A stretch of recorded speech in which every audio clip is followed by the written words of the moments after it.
तुमसर में राष्ट्रवादी कांग्रेस पार्टी की तरफ से तुमसर विधानसभा क्षेत्र में विशाल सभा का आयोजन किया गया था। उस सभा में महाराष्ट्र राज्य के उप मुख्यमंत्री अजित पवार राष्ट्रवादी कांग्रेस पार्टी की तरफ से तुमसर में आने वाले विधानसभा के प्रचार और प्रसार माध्यम से आए थे, जिसमें पूर्व सूचना न देते हुए राष्ट्रीय युवा कांग्रेस के जिला अध्यक्ष पवन वंजारी को हिरासत में ले लिया। भंडारा विश्राम भवन में पवन वंजारी ने प्रेस वार्ता में कहा, स्थानीय गुना शाखा के पुलिस निरीक्षक नितिन चिंचोड़कर को भारतीय राष्ट्रीय युवा कांग्रेस के जिलाध्यक्ष पवन वंजारी रहवासी इंदुरखा पोस्ट कोथुरना तहसील जिला भंडारा को 27 सितंबर 2024 की रात समय जब उनके परिवार के 2 सदस्यों को सरकारी अस्पताल में भर्ती कराया गया तो वे उनकी मदद के लिए अस्पताल में थे। तभी अचानक स्थानीय गुना शाखा अपराध के पुलिस निरीक्षक नितिन चिंचोड़कर के आदेश पर अपराध शाखा के 4 कर्मचारियों ने बिना कोई निर्देश दिए अवैध रूप से पवन वंजारी को 28 सितंबर 2024 की रात 10:30 बजे पुलिस स्टेशन भंडारा में हिरासत में लिया और अपमानजनक व्यवहार किया। इससे पवन वंजारी और पार्टी की छवियां समाज में बदनाम कारक हुई है।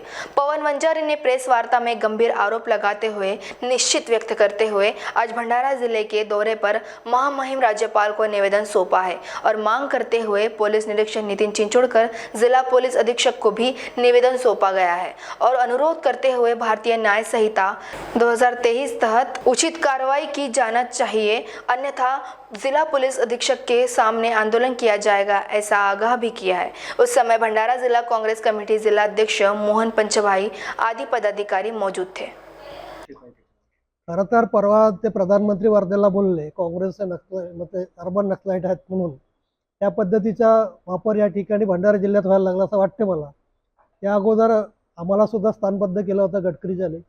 परवा अजित पवार त्या तुमसरला आलेत म्हणजे आमचे जिल्हा युवक काँग्रेसचे अध्यक्ष पवन वंजारी हॉस्पिटलमध्ये होते, त्यांचे फॅमिलीतले लोक बहिणी आणि त्यांचा छोटा 3 दिवसाचा बाळ तिथं हॉस्पिटलमध्ये असताना कोणतीही माहिती न देता त्यांना तिथून डिटेन करण्यात आला, पोलीस स्टेशनमध्ये पोहोचवला गेला।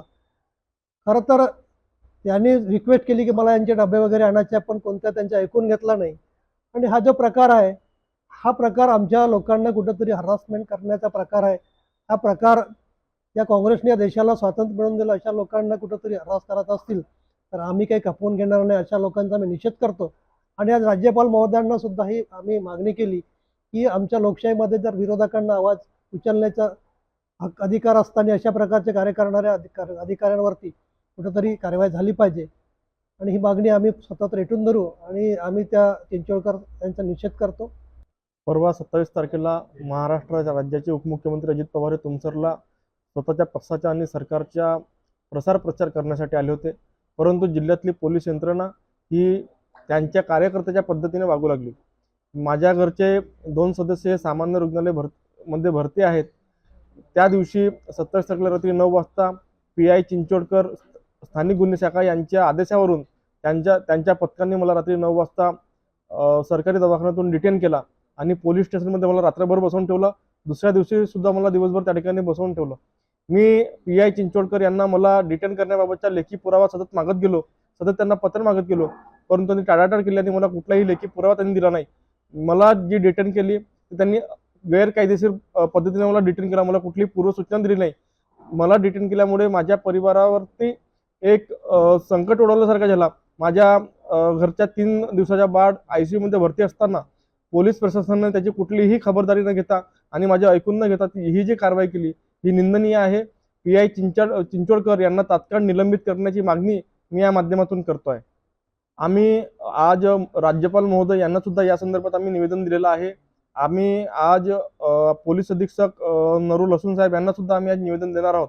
जर का येत्या 2 ते 3 दिवसामध्ये PI चिंचोडकर यांच्यावरती कारवाई झाली नाही तर आम्ही भंडारा जिल्हा युवक काँग्रेसच्या माध्यमातून जिल्हा काँग्रेस कमिटीच्या माध्यमातून आम्ही पोलीस अधीक्षक कार्यालयासमोर आम्ही धरणे आंदोलन करणार आहोत। महान्यूज 7 के लिए कृष्णा बावनकुळे, भंडारा, महाराष्ट्र।